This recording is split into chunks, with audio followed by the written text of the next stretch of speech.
Yeah, I am. I've just finished a tour, but I'm taking time off now. I have, I spent when my son was born, I was doing a show on Broadway, and then I've done several things beyond that, and tours, several tours, and I just haven't really had too much time to kind of play dad or to be still at home. So I'm taking a few months off. I've done a few.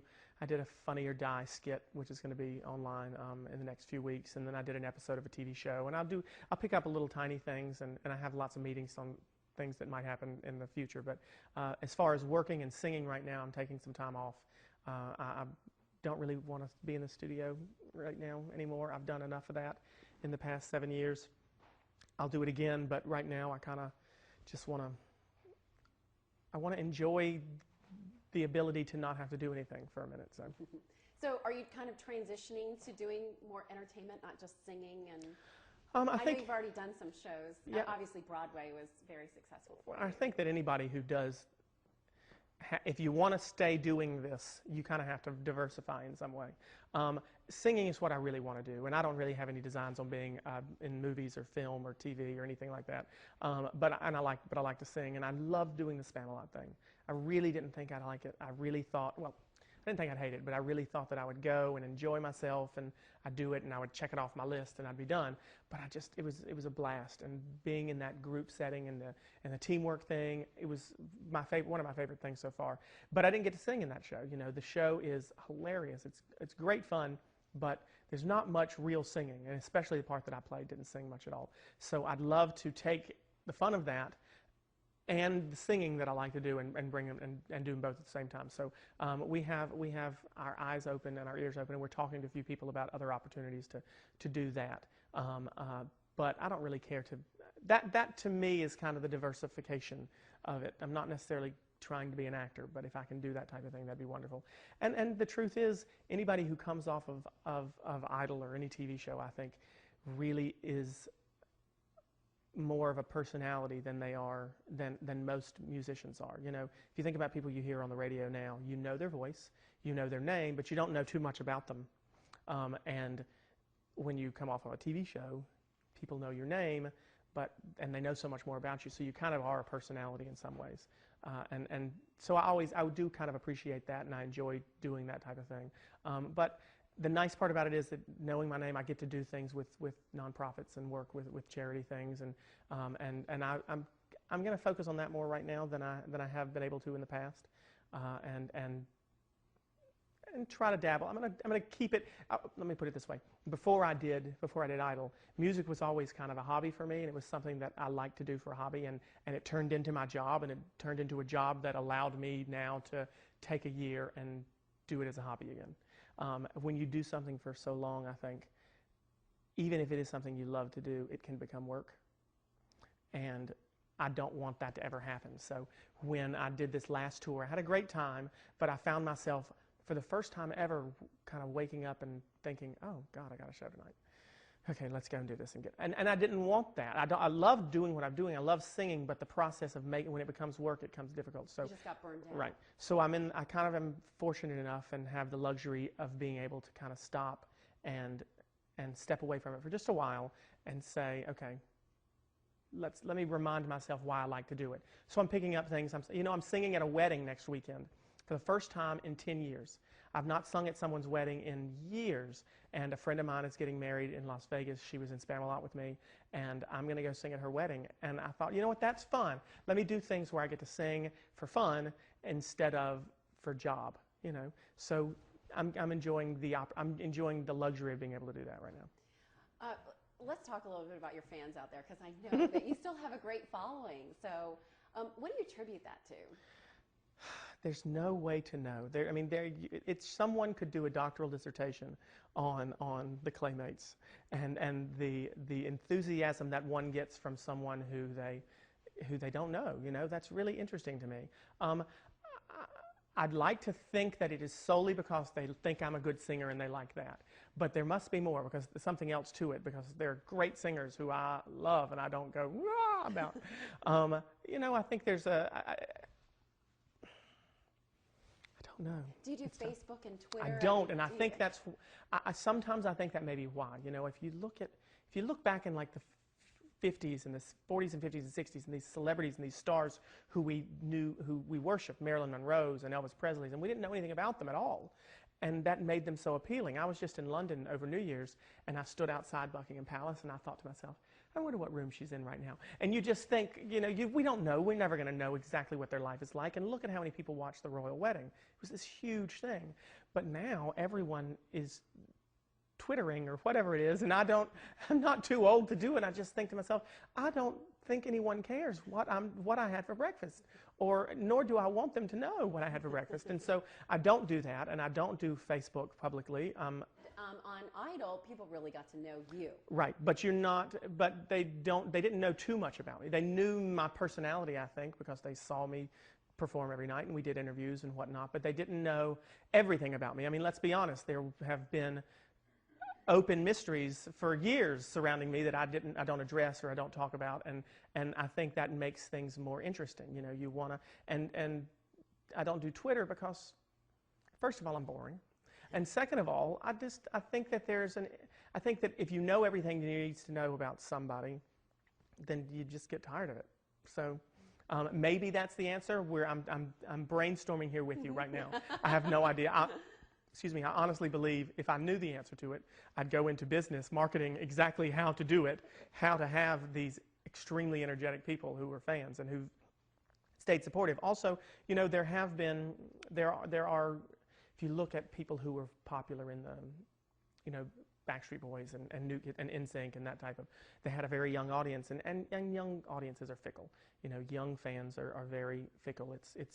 Remember the Jonas Brothers? Oh, yeah. Exactly, They just kind of faded, they did, because Justin Bieber came along, and now he's it. And in a year or so, sorry, Justin, everybody does this, and fortunately for me, there have been the fan base was always slightly more mature. I mean, there were always young kids, and there still are, but there have been a lot of 30-year-old, 40-year-old, and up who aren't as fickle. They tend to know what they want, and they tend to enjoy what they like, and they don't change their mind every time somebody else walks by, or their attention spans are longer. So that's helped too. Mm-hmm. When you look back on your days at Idol, it seems to me like it was just yesterday. Does it seem like it was a long time ago for you, or did you appreciate that time? Or? I did. Does it seem like a long time ago? It doesn't seem like it was yesterday anymore. And I had this conversation with somebody a few days ago, because it's now to the point where I don't. This is going to sound a lot worse, so make me look good. I don't completely remember what it was like to not go to a restaurant and have to either wear my hat or to have people point and stare.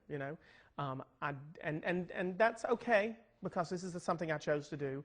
I had an option. I'm sure I could have left and gone and done other things a long time ago, and I've opted to stick with doing it. But it's been a while. It's been a long time. I was saying earlier that for a lot of people, I'm frozen at 24 years old, and for me, I'm not. I do find that if I spike my hair, I get recognized everywhere I go by everyone. But if I comb it down or I put on my glasses or something, I can float by a little bit easier, because there's that image that people recognize and remember. Right. Your hair was a big deal. It was such a big deal. I had no idea. It really has been my saving. If I should get a wig of it. I feel like I should put it so I don't ever have to do it. I could just put that same hairdo on. It doesn't work for me anymore. I went and saw a show at Carolina a few weeks ago, and my favorite musical of all time, Big River, and I've always wanted to play that part. And I looked at the guy playing it. He did a great job, and I thought, I am so old. I can never play that part again. But it's been a while. I do appreciate it, though, to answer that part. I mean, I've said many times and would say again, if I could go back and do what I did on that show every week, forever, I would do it. It was the most fun I've ever had, and I got really lucky. The season we were on, it was still sort of new to people. The first season of Idol with Kelly kind of blew up at the very end, right out of nowhere. It wasn't that big for the whole season. Right towards the end, people got excited about it. So the second season started off with this extreme amount of energy. People wanted to see this show the whole way through this time, and by the end, it had just really blown up. And a lot of people who were working on it the rules were being written as they went. as far as how to produce this show and whatnot. And I mean, I remember, for example, back when we were on, we used to go and sit in the production office and kind of hang out with the crew and hang out with the production crew team. And I went back a few years later, and contestants are not even allowed on that hall anymore. I mean, it's very much a process that they've learned how to do. And it was very organic when we were there. We didn't have a band. We sang to backup tracks every single week. And all of us who were on that particular season sort of fell onto it out of nowhere. Ruben and I, Kimberly Locke, we didn't know what we were doing. We're all from a small town, and none of us would have expected to have been on that show. None of us, Ruben always wanted to be a performer, but I don't think Kimberly or myself ever really wanted to be performers and necessarily. And it's just a very different vibe, and I loved it. I made some amazing friends. I still talk to Ruben at least once a week, and I toured with him last year. It was a great experience for me. I wouldn't like the stress of having to know if I was going to get cut every week or not. That was one of the reasons I stopped watching the show. A lot of, once you know how the sausage is made, it's hard to eat it. But one of the reasons was I would find myself the next year, Kelly and Clarkson and I went on tour when Fantasia was on, and we would watch it from the bus sometimes. And recorded, and whenever that music started playing, when they were on those couches, they're still on couches now? They do chairs now, okay. But yeah, there's. But when they were on those couches, kind of thing, yeah. That music, and my hands would just start sweating out of nowhere, and I don't need that stress.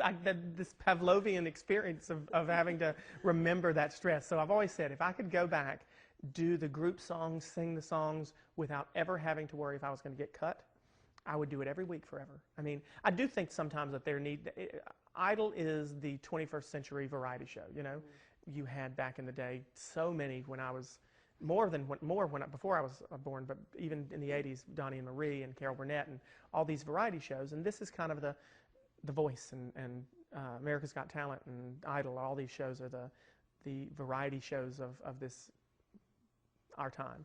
And I've always kind of thought it'd be nice to have a variety. We should do a real variety show of some kind, and I'd love that type of atmosphere. The competition thing, I've never been really a competitive person, so I could do without that. Well, what do you think now? I mean, Scotty is pretty much in your shoes right now, and he's got a good shot. And he's from small town. He's from Garner. So, what do you think he's going through right now? If it's like it was when I was on the show, he has no idea what's going on right now. When I was on the show, we, at this point, were sequestered in the house. I'm sure they have a little bit more freedom now, but at that time, no press, we barely had access to TV because we were so busy all the time. I mean, it was a rigorous schedule. We weren't allowed to go on the internet and read the message boards because people were stressing out about it. So if it's like that, he won't know until he gets back. If he comes back, if he makes it to the top 3 and he comes back on Saturday, it will be the first time. I remember it was the first time for me. I sang at the Bulls game, and you flew in on Sky 5 yeah. dropped me into the middle of the field, and it was the first time I had seen. Holy crap! There were 10,000 or more people who were there screaming, and it was the first time I had seen, oh wait, people watch this show. I didn't quite realize it was that big. Maybe it's different now because people who've gone into it in season 10 know what a big phenomenon it is, but it was a huge thing for me. But he's probably also so busy that he doesn't think about it. And hopefully he's had a similar experience to what mine was, where he's been able to make friends. For me, at the very end, when it was Ruben and Kim and myself, we really did not. We really didn't care at the very end that much who won. I was just, I know people think that I'm lying, but I was just as excited that Ruben won as I would have been had I won. Because 16 weeks on a show, I was ready to go home. I was sort of ready to have a week off, and I was thrilled for my friends. So hopefully he's made friends from it, and I'm sure he probably has, and he's probably ready to move on to the next thing at some point too. And he's 17 years old. That's what's amazing. That's the part that I would not be able to comprehend because he's still in high school, right? Right. Yeah. So. Oh.